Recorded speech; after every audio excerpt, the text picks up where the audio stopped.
Guys, do you have any idea why gradient boosting is better model as compared to the ADA boosting? Because gradient boosting has more stability, more flexibility, and it has the capability to understand the complexity or the complex patterns of the given dataset. Wherever the ADA boosting itself is able to handle the misclassified points of the previous or the weak models, and it is solving them, the phase by phase, and it is creating a strong model.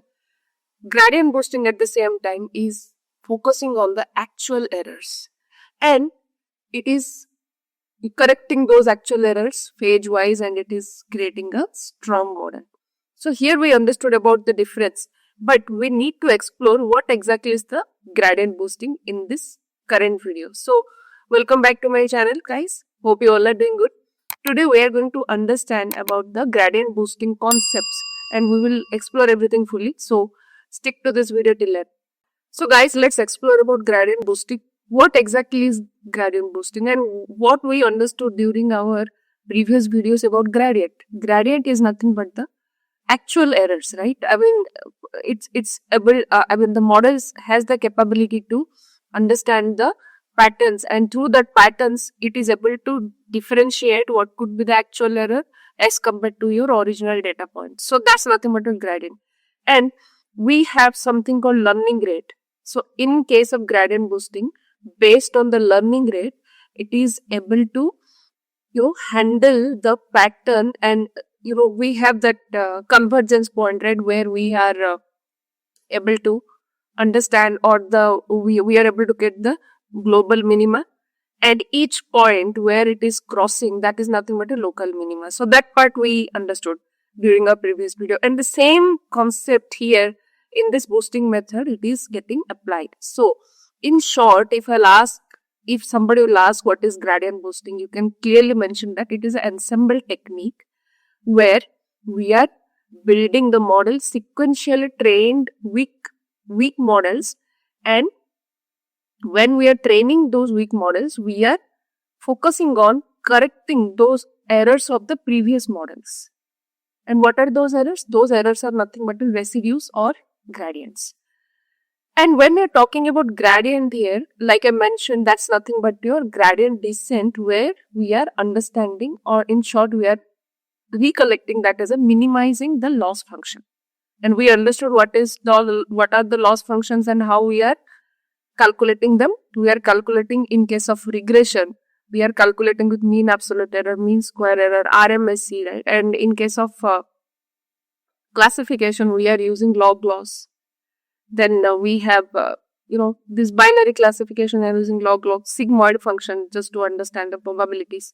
So if you're not able to recall, guys, just go through those videos again, and you need to memorize all these points, because these will come in interviews, these questions. And why specifically this gradient boosting is used here? Because it is producing the accurate predictions. Like when we are talking about the accuracy, we need to minimize the errors, and when we're minimizing those errors, then it is going to give you the better accuracy. So always accuracy is directly proportionate to your errors. So same thing we are able to see here in this image. Let me just maximize it. So in this image, we are able to see that you can see that the first phase it started here, just the way global minima, right? And let me get my pen. So this is my first iteration, right? Because it has to go through the iterations. The iterations are nothing but different passes. In first iteration, whatever the errors are there, the second learner, it is going to understand, and it is going to correct them. So we will understand the process through our practical way. But let's focus right now on the theoretical part. Let's completely understand the theory. So the first model, or the first iteration, this is the one. Then in the second iteration, it is just understanding what is the gradient in the second one. Then in this, whatever the gradient it is getting, it is trying to minimize. So you can see that the error is reducing at each point, and finally it has come to this minima point. And this minimum point is called what? It's a global minima. And each point here, whatever point we are getting here, here, and here, these are nothing but a local minima. And we understood what, like about the formula, right? We have y hat equal to y hat minus we have learning rate delta L divided by delta x into your slope or your the gradient. When we're talking about the gradient, that's the formula for calculating the gradient, right? So that's a universal formula. Then we will understand what are the core concepts here. So my core concepts are saying, like, when we are talking about concepts, we need to focus on what are the important points when we are talking about the gradient boosting. So the first one is the ensemble learning. And when we are saying ensemble learning, we have to keep it in mind that weak learner and strong learner. These are the two words you need to keep. Weak learners, when we are talking about weak learners, we are talking about the base decision tree model where we have the depth of around 5 or 7 each tree will be having, because we do not want to make complex each model, each learner. Those learners in simplified way, they will understand the pattern and they will pass it on to the next learner. So that is how my ensemble learning is working. Then when we're talking about gradient boosting, it is a sequential learning. We have two type methods, right? Well, 3 types of methods where we have parallel learning, sequential learning, and stacking. So in my parallel learning, I mean the base learning here is my sequential learning. Then here my models are getting trained one after another. It's not like all the weak learners are going to learn at the same time. It is not. After one, another one is going to be learned. So that's how, I mean, and because it is a sequential process, it is understanding each learner. That's why the process is a bit slower here when we are talking about the sequential learning, because it has to learn each learner, it has to correct them in the next one. Then, like I mentioned, we are considering a base model with some 3 to 8 leaps or the most. Till that depth we have to take, and usually we are taking, and we are starting with our learning. Then we are focusing here on the residuals or errors, yeah, right? So the residuals are nothing but your whenever a tree is getting learned about those patterns, it is creating some residues, and those residues should be minimized at each learning, right? Whenever it is progressing in its phase, it has to be reduced, or that residue should be reduced. Then we have gradient descent, and gradient descent is a key factor here, because gradient descent is minimizing our loss function, right? Gradient descent is a method, and we understood that how it is happening. It is happening by using the learning rate. So here the same principle it is going to applicable. Then we will understand how exactly it works, like what are the steps. So here we are understanding theoretically, and I'm going to show you by end up, like after this theory we will go and understand mathematically how it is calculating, how a model understands each step. Suppose one weak learner, how in one weak learner, what are the steps? We will explore that with a small data set. So the first point, what exactly it is doing, it is creating a base learner or the base model, and that base model, it starts the learning. And when we are talking about a base model and when we are talking about the ensemble learning, always the base model is based on the decision trees only. And we can use other one. We have heterogeneous type of ensemble. We have homogeneous type of ensemble. So we are focusing mostly on the homogeneous type of ensemble techniques here. Then when you're talking about the base model, these are nothing but the small number of trees, or the small trees where we have small number of nodes or leaves. And this is a complete process. Actually, you can see here we have some training data. We are trying to get our base model, then we are getting the error, and that error have some weights. So those errors are going and passing in the next model or the next learner. And you can see these errors are populated here. Then after that, in the next model, the errors are reduced, and these errors are, again, it is getting learned with these errors. Then whatever the predictions we are getting at each, right, it has to consider the more accurate prediction. Then it has to give you the final output. Then we have we have created our base model. Now we have to build our ensemble. How we will build our ensemble? So whatever the base learner we have taken, we will start with weak learner. We have to train that weak learner by correcting the mistakes it has created. Like when it is ensembling, it has to understand the mistakes of it is not working on the data points. However, it is understanding the mistakes whatever it did. I will give you one simple small example. Suppose we have one data set where we have two features, one students and one the hours it studied. Just the way we are doing it, we have understood in previous algorithms also by using this example. So when we're saying that, okay, we have one common thinking, right? Just think humanly that whenever we're saying that study, always we have that in mind that, okay, the more hours a student will study, there is a better chance that the student will pass, and the less hours the student will study, so there is a chance of the prediction will come as fail. So first we will start with that intuition whenever we are working with, or the model will think in that perspective first. Then after that it is going to add more criterias. What could be the criteria? Suppose we have more features like subjects. Again, subjects. Within that hours, how many subjects that student is covering. So one more criteria will be added in the next learner. Then that criteria, like whatever the predictions we will get, again one more criteria it will add in the next learning. Like that it is going to do, and finally it is going to get the output.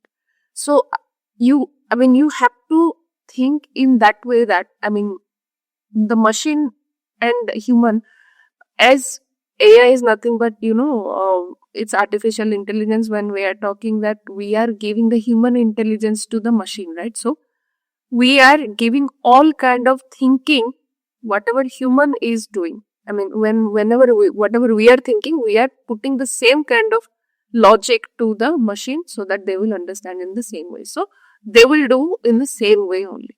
So when they are talking about here, even one more example I have shown here. You can just maximize, it will be easier. So the same thing whatever I was explaining, it was mentioned here. So we can see that we have study hours, and first it is understanding, okay, we have 50% chance of pass if we'll go with these many study hours, like we have 1 hour, 2 hour, 4 hours. Then after that it is first simple decision terms. So it is going to calculate the log loss or the log odds, then the probability, then the residuals it is calculating. The residuals will have the signs, whether plus or minus, because that's very important. Then it will repeat. It will learn the gradients. It will not learn the labels. It will improve the probability next time. Then it will minimize the loss. These are the 3 factors it is working as a machine. Then finally it is going to update the predictions. So you can see that it is updating the prediction, and it is saying that with 4, 6 and like if somebody would study 4 hours, 6 hours, then there is a chance that they will pass, and the percentage of the accuracy will be 92%, as you can see here in this example. So this is how our gradient boosting, and it's an ensemble technique, is working. Then the same thing whatever I have explained, that it is based on the loss function, and gradient descent is used to reduce the loss function. And first factor, if it's a binary classification, we are understanding the log loss, and that log loss, we have some formula, so we will understand that during our mathematical calculation. That log loss is getting reduced by, with the help of gradient descent. How we are calculating that? We have sigmoid function, and sigmoid function is applicable for binary classifier, and that binary classifier we have to know what is a formula for sigmoid function. 1 divided by 1 plus e to the power minus alpha. And when I'm talking about that, what is the value or what is the range it should be there, the sigmoid function? It should be from 0 to 1. So that's nothing but a probability. The probability either should not be 0 or should not be 1. It should be between 0 and 1. So the probability it is going to check every time, every week learner, it is trying to find out the probability. Then based on that probability, it is going to calculate the, the predictions, right? So we will understand them. Then, like I already mentioned, we have learning rate and regularization. So gradient boosting is working not on the data points but on the patterns. That's why regularization technique is important, and it has the capability to reduce the overfitting. Why we are able to reduce the overfitting? Because it is working on the pattern. It is not working on the data points. That's why we can say that it can be used, or internally it is using the regularization technique. And here, just the way I mentioned that as we are using gradient descent, we are using learning rate. Learning rate is a constant. And why we are using learning rate? Just to reduce the error. Suppose, just understand that we are getting error as 0.5 in 1 week learner. To reduce that, either we have to add some weights or we have to reduce some the learning rate, right? So for that, what machine will do? They use some constant, and that constant is called learning rate. So when we will go ahead for the next study, that one or that 0.5 will be reduced to 0.45, then it will be reduced to 0.43, then it will be reduced to 0.4. Like that it is going to work. So the more learning rate, if we'll increase the learning rate, suppose I am taking learning rate as 0.5.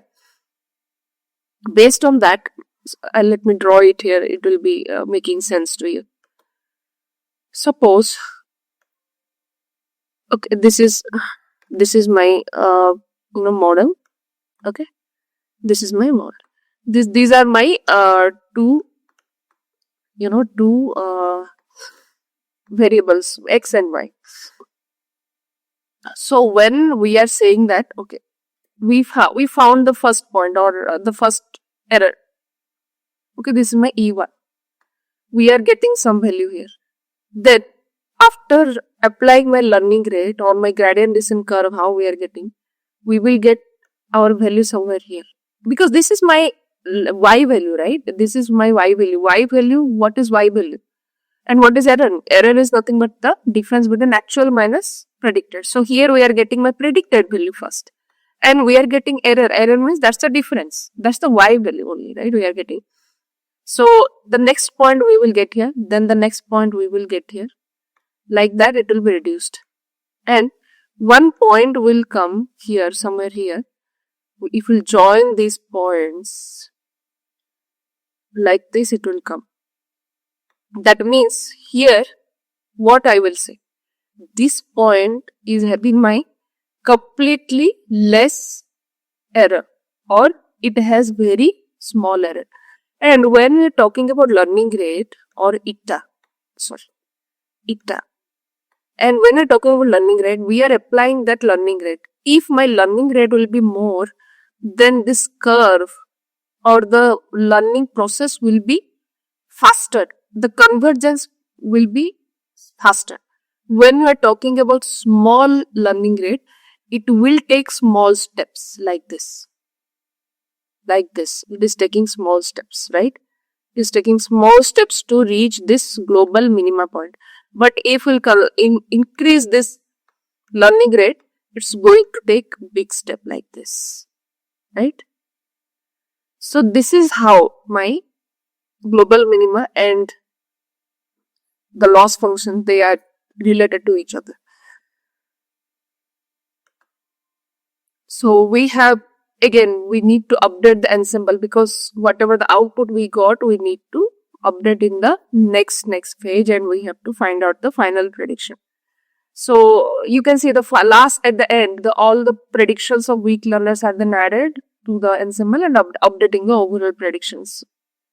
So again, this is one of the example. You can see that I have one, DT means it's decision tree, first decision tree, then whatever the residues we are getting, we are going ahead with the decision tree 2, then decision tree 3, we are updating the weights, you can see here, then decision tree n. Then we are getting some values here, classification 1, value 2, value 3, value 4, then aggregation output, sum value we are getting. So that's how it works. Then, like I already mentioned, this is the iterative process. At each iteration, like it is going to be number of passes, so number of iterations. So the same thing it's going to apply on the learning process. Then we will understand during this whole process what could be the hyperparameters and the regularization technique it is using.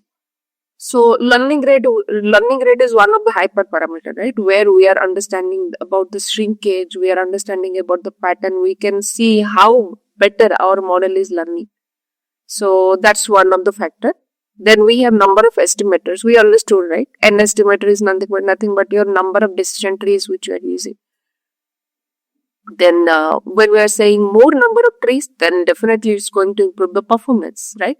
And more number of trees with less or small learning rate is going to be a better combination when we are talking about the hyperparameters.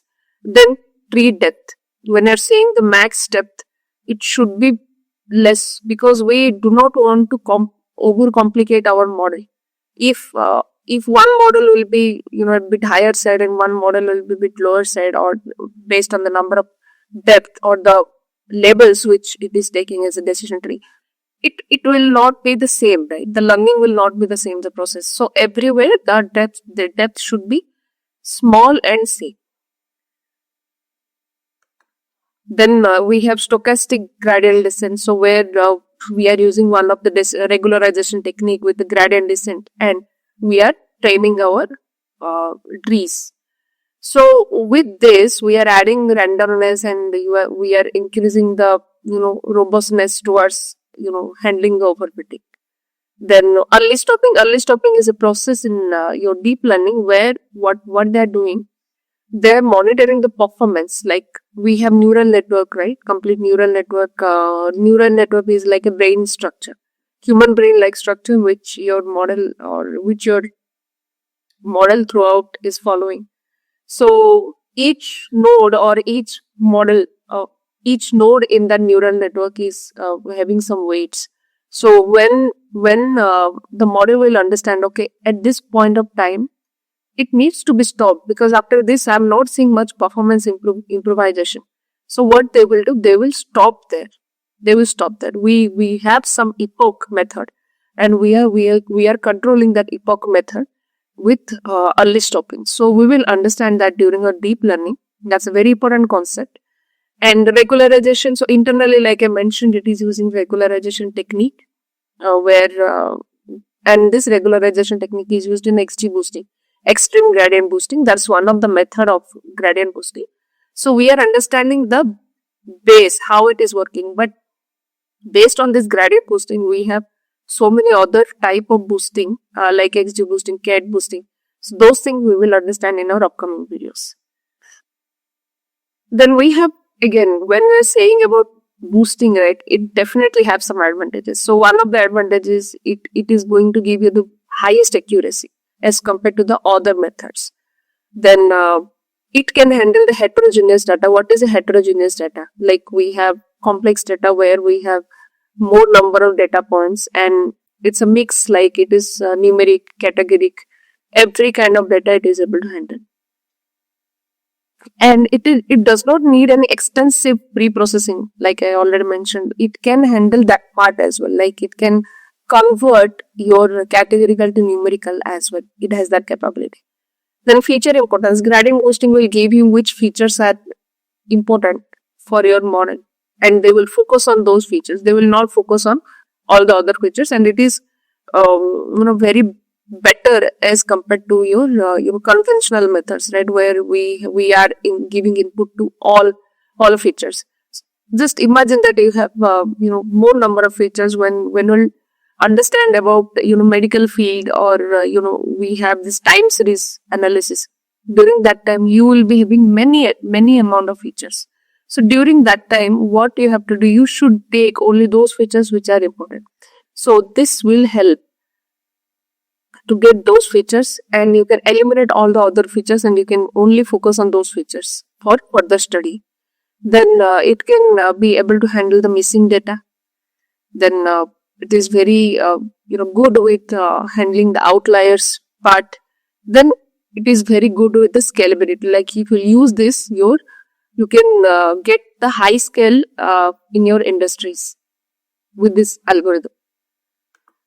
Then we can see that we have so many applications where it can be applied, or these methods are applied. We have fraud detection method, right, where we are identifying the transactions, fraudulent transactions. Then we have recommendation systems where we are recommending our customers. Then we have medical diagnosis where we are understanding disease, and we are trying to give some diagnosis on the same.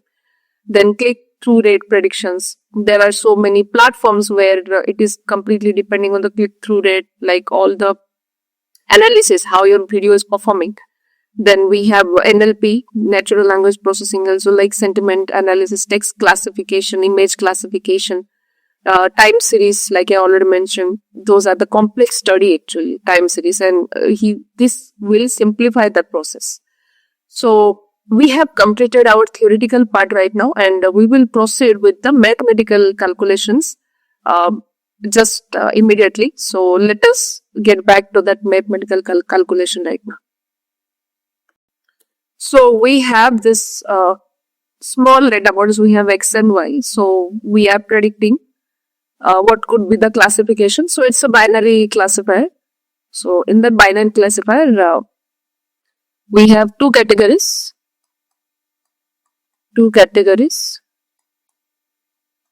of 0 and 1, right? Then what is the first step? We have to get out or initialize our model.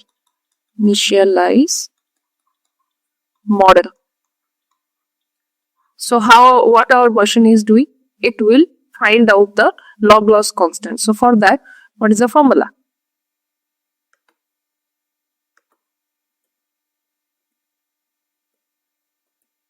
As it is called as a log loss, so it's going to be log of y bar divided by 1 minus y bar.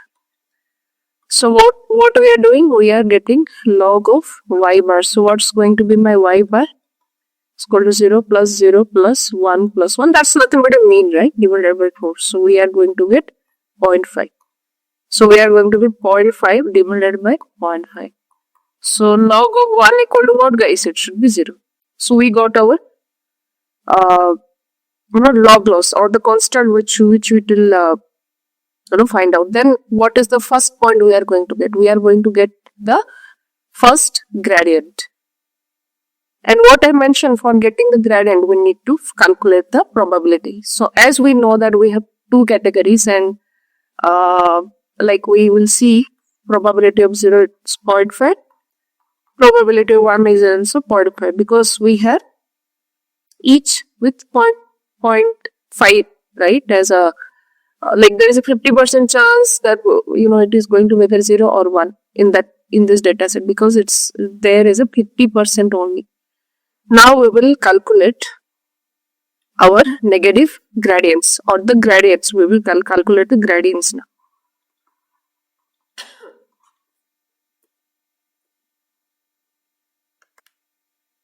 So here what I did, I have taken my x, like we have calculated the probability. So the same probability I have written here, and this is my gradient. This is my gradient. This is how it is calculated, right? Even though this is not the actual gradient formula, but we need to know the difference to minimize the error. So this is how it is calculating. And these are the different signs. You can see 0 minus 0.5 minus 0.5. So we got these values. Now what is the next step? What could be the next step? Now we will fit a model, or fit a weak learner. Fit a model with this. So what could be our consideration here? If my x value is greater than 2.5, it's going to be 0.05.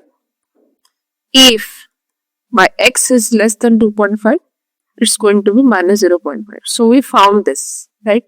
And we are going to tell h1 of x, this one. This is going to be my h1 of x. Now what we will do? We will update. And we will update with what? We have learning rate. We have to apply learning rate. So with my first model, what I am doing, my learning rate, eta is my learning rate. I am just telling my learning rate should be 1. And with that, we have got my f0 in first. So this is going to be my f1x. So f1x is called f0x plus h1x, right? f0x plus h1x. And this is my h1x. We have calculated it. Now what could be my final, outcome? This is my x value, 1, 2, 3, 4. This is my f0. It should be minus 0.5 minus 0.5 plus 0.5 plus 0.5. Now we will calculate the updated probability. How we will calculate? We will use sigmoid function. Sigmoid. So sigmoid, what is the formula? Sigmoid formula is what? 1 divided by 1 minus e to the power minus f. So we will calculate for each. So this is going to be, so after, like, how we will apply? How we will apply this formula? 1 divided by 1 minus e to the power minus 0.5. Then 1 divided by 1 minus e to the power minus 0.5. Then it's going to be 1 divided by 1 minus e to the power plus 0.5. Then 1 divided by 1 minus e to the power plus 0.5. So this is how it will calculate. Then with that we are getting some output, and let me calculate that quickly. What could be the output which we will get? So we are getting 0.38, 0.38, 0.62 and 0.62. So we got our probability of the next model. Now what is the next thing we have to do?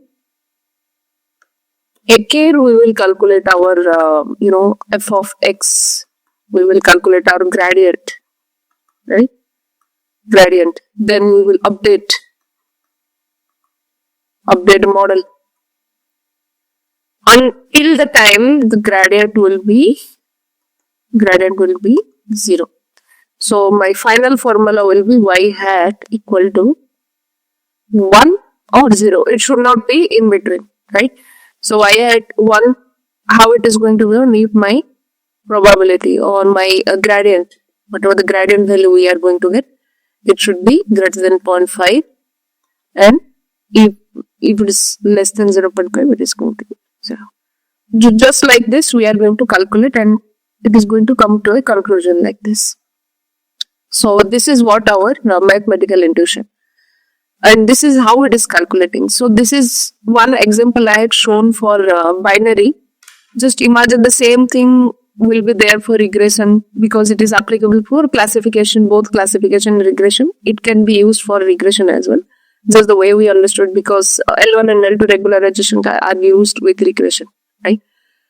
So this is how it is calculating, and we will understand XGBoost concept during our next video. So till the time, see you. And if you have not subscribed, guys, please go ahead and start subscribing. Like, share your valuable comments, share your feedback, and just hit the like button as much time as possible, because with your support and with your help only we all can grow, and I can make good contents with your help. So just do that, and see you till the next time. Bye. Thank you.